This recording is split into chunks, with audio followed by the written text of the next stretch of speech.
Olá, pessoal, tudo bem? Sou a professora Keila Batista e voltei, né? Para a gente continuar aí discutindo aí esses assuntos da nossa terceira série. Na nossa aula passada, nós discutimos aí sobre o socialismo chinês, né? Começamos com a União Soviética, a crise, o socialismo chinês, e agora a gente vai falar de uma revolução socialista perto aqui da gente do Brasil, que é na América, né? A Revolução Cubana, ok, pessoal? A Revolução Cubana, ela acontece em 1959, né? A gente precisa entender um pouco aí os antecedentes aí, então dessa revolução. O que a gente tem? A gente tem aí Cuba, né? Tendo uma economia agrícola, né? Baseada aí no açúcar, no tabaco, uma economia controlada pelos Estados Unidos. E aí a gente precisa discutir uma coisa, porque Cuba era uma colônia então da Espanha. E os Estados Unidos, eles ajudam aí nesse processo de independência, né? Só que aí, depois que Cuba se torna independente, os Estados Unidos agora ele começa a ter muita influência, né? Então, ele tem muita influência a partir aí, principalmente da emenda Platt, né? O que essa emenda diz? É que Cuba, né, teria aí uma relação muito próxima dos Estados Unidos e os Estados Unidos, ele poderia intervir, então, na economia, né? Cuba só poderia comercializar aí com os Estados Unidos. Os Estados Unidos poderia intervir militarmente quando quisesse na região. Então, assim, essa independência cubana dos espanhóis, né, ela se dá, mas Cuba agora está bem atrelado aí aos Estados Unidos, né? Então, a gente tem, então, aí nesse período, né, uma Cuba que ela vai, né, por conta da ilha, do mar, do clima tropical, a gente vai ter uma Cuba voltada para o turismo, né? Com cassinos, boates, né? Questões vinculadas aí a festas noturnas, prostituição. E a gente vai ter nesse período um golpe, né? Um golpe militar, a partir de Fulgêncio Batista, né? Ele vai trazer aí um golpe, né? Ele vai agora passar a gerir aí Cuba. E claro, o Fulgêncio, né, ele vai ser um golpe militar, uma ditadura, e aí a gente vai ter algumas questões, né? A desigualdade, a miséria, analfabetismo. E aí a gente tem uma figura importante nesse processo, que é aí o Fidel Castro, né? O que acontece? O Fidel, ele vai começar a gerir movimentos, né, para fazer um embrião de uma revolução, né? Contestar aí o governo de Fulgêncio, né? Então aí o Fidel, ele orquestra um ataque ao quartel de Moncada em 53, né? Só que esse ataque ele não tem resultados, né? O Fidel é preso por 2 anos, né? E depois que ele seria preso por mais tempo, mas depois de 2 anos ele vai ser exilado no México e lá ele conhece o Ernesto Che Guevara, né? Que vai ser uma figura muito importante aí também nesse processo, né?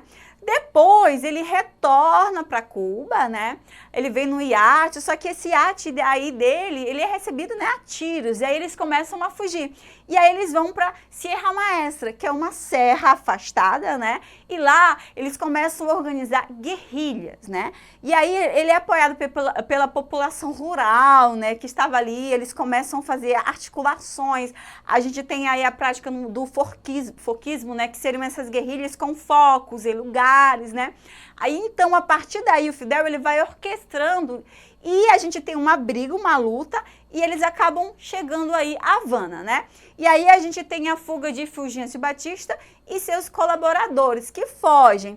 E aí então o Fidel agora, né, ele se estabelece aí como líder dessa nova administração, porque eu não vou falar socialista, porque não era socialista, né? Era nacionalista. Eles queriam sair aí do subjugo dos Estados Unidos, né? Só que aí os Estados Unidos eles vão, né, eles vão, né, parar todas as relações que tinham com Cuba, não vai ver com os bons olhos, né? E aí, então, o Fidel, ele começa a se aproximar da União Soviética, que é socialista, né? Então, o Robespierre, ele disse que inicialmente era um movimento nacionalista, né? Que aí depois vai ganhando rumos aí de socialista, tá? E aí a gente tem a reforma agrária, né? A estatização de empresa, o fim de cassinos e bordéis, tá bom? Então, a gente tem aí uma vasta reformulação. O que é interessante falar desse período é a questão da saúde, né? Cuba começa a investir muito na saúde e também, pessoal, na questão da educação, né? Que é muito importante, são questões que são atreladas aí a esse país, né? Claro que os Estados Unidos param de fazer, então, esse comércio com Cuba e, como eu disse, Cuba começa a se aproximar da União Soviética. Os Estados Unidos, então, eles preparam uma invasão, né? Só que essa invasão ela é fracassada. Esse episódio conhecido como Baía dos Porcos, em 61, né? E aí os Estados Unidos, ele pega exilados cubanos, né?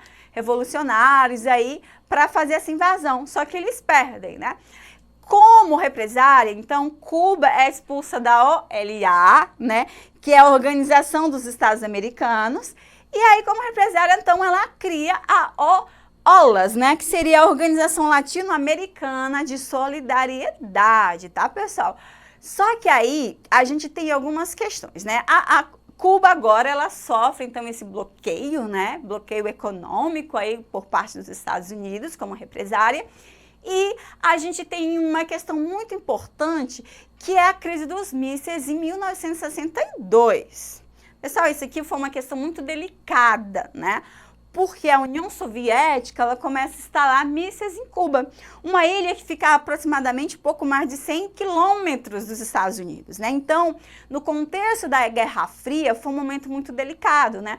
Porque os Estados Unidos tinham mísseis na Turquia aí, apontados para a União Soviética, né, para aquela região, e aqui em Cuba, a União Soviética tinha mísseis aí apontados para os Estados Unidos, né? Então, por conta de uma questão diplomática, né, nós tivemos alguns acordos, e aí essa crise dos mísseis, ela, de fato, ela foi uma crise, mas que não teve aí, de fato, essa guerra mais bélica, né? Um período muito, muito complicado, os Estados Unidos teve aí questões de guerra, ok, pessoal? E aí a gente tem, então, né, o suporte soviético, né, para Cuba até o fim da década de 80. Só que aí depois, com o fim da União Soviética, né, Cuba, então, o país, ele fica em uma situação delicada com relação à economia, né, porque o principal exportador, né, o país exportador do açúcar, do tabaco, os países, né, então alguns países da antiga União Soviética, eles começam, né, a ter práticas capitalistas, então a economia de Cuba, ela fica um pouco complicada, tá? E em 2007 a gente tem aí o afastamento de Fidel Castro do poder. Pessoal, olha o tempo que ele fica no poder, né? Uma questão também que se criticam muito, né, esse regime por conta desse período que ele se perpetua no poder e depois quando ele sai, né, ele coloca aí o seu irmão, né, o Raul Castro, que também é uma figura muito significativa aí dentro desse processo da Revolução Cubana, tá? Pessoal, só pra gente, a título de informação, eu não vou ler muito sobre isso, depois vocês podem ver o slide direitinho, é sobre essa figura, né, Ernesto Che Guevara, né, que ficou conhecido mundialmente aí, né, ele foi um revolucionário marxista, médico, autor, guerrilheiro, né, ele era argentino, ele viajou aí pela América Latina na motocicleta, e a partir dessa viagem, né, ele viu a real situação e depois veio com essas ideias revolucionárias. Tem alguns filmes que mostram essas ideias do Che até ele se encontrar, né, com Fidel e, de fato, junto com Fidel aí, trabalhar nesse intuito dessa revolução cubana, tá, pessoal? E aí vocês pesquisem um pouco mais sobre esse homem, né, da América Latina aí, mas que representa muito essas ideias de reivindicação do socialismo, ok? E vamos agora para o nosso exercitando. Em janeiro de 1959, tropas revolucionárias comandadas por Fidel Castro tomaram poder em Cuba. A luta revolucionária, foi dirigida por uma guerrilha comunista que pôde derrotar o exército de Fulgêncio Batista graças ao apoio militar oferecido pela União Soviética. B, foi dirigida pelo Partido Comunista de Cuba, que conseguiu mobilizar camponeses e trabalhadores urbanos, contra a ditadura de Fulgêncio Batista. C, foi dirigida por dissidentes do governo de Fulgêncio Batista, com apoio inicial do governo dos Estados Unidos, interessado em democratizar a região do Caribe, né? D. Foi dirigida por uma guerrilha nacionalista e anti-imperialista que agaranhou apoios da oposição burguesa e de setores de esquerda cubana.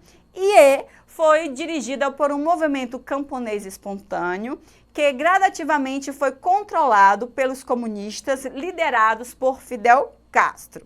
Então, pessoal, qual seria a alternativa correta? Temos como alternativa correta a letra D, né? Foi dirigida por uma guerrilha nacionalista e anti-imperialista que ganhou apoios da oposição burguesa e setores da esquerda cubana, né? Esses guerrilheiros que se formam, ok, pessoal? Nacionalista e anti-imperialista, que depois vai dialogar com o socialismo da União Soviética. Pessoal, não esqueçam de acessar a nossa plataforma. Lá vocês terão acesso aí a essa aula, a alguns materiais. E também não esqueçam de se aprofundar, né? Pesquisar, ler, assistir filmes, ler literatura que falem aí dessa temática tão importante aí no século XX, né? Que é essa questão do socialismo, do capitalismo, esses regimes que nascem em contraposição, o que de fato deu certo, o que de fato não deu, ok? Então, a gente se vê na nossa próxima aula. Até!